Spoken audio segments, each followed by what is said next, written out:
你是什么问题啊？那个膝盖那个脚啊，全部没有力啊，走路就是很辛苦。刚1-2年了。睇下，你坐下之先。你睇佢筋全部腫晒啦，呢啲都係塞咗嘅呢啲。係啊，好辛苦啊，真係。咁你有睇醫生？開刀我驚，我費事唔愛講。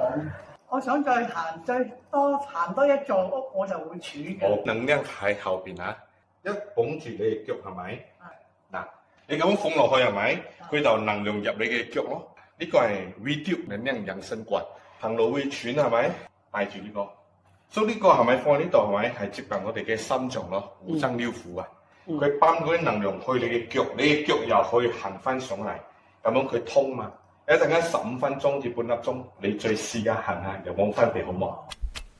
而家你帶咗身咗半粒鐘幾啦嚇，你起身你行啊，會唔會比較順啲？起身扶住啊！好啦，嚟行，好似好輕咁啊！我行啊，隻腳下真係好。比較好順咗，好成個鬆晒，好彩冇買輪椅啊！仲話買輪椅俾我，好真係好過中馬標，好過中馬標啊！我抽筋呢啲啊痛啊幾十年啦，真係。所以你夜晚成日都抽筋？夜晚抽到唔停嗰啲啊！哦，唔係人哋話停一下冇停嘅，冇停，我成日喊啊幾十年都係咁啊！哇，筋都少咗好多咯！追巴士啊嘛！跳舞你嘛？跳啊！重出江湖啊！係咪？而家跳得啦！阿姜哥，我都可以執啊！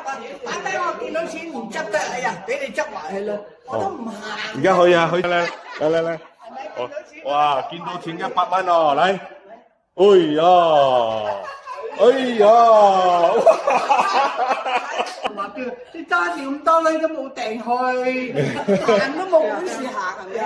我又去買嘢周圍行shopping，係啦。睇下我唔想去啊！成日佢話去啦，我唔去啦，搞到你哋個個都叫得唔得啊？媽咪咩？點你哋點樣shopping？行唔到係啦。去旅行我都冇心機嘅。而家去 OK。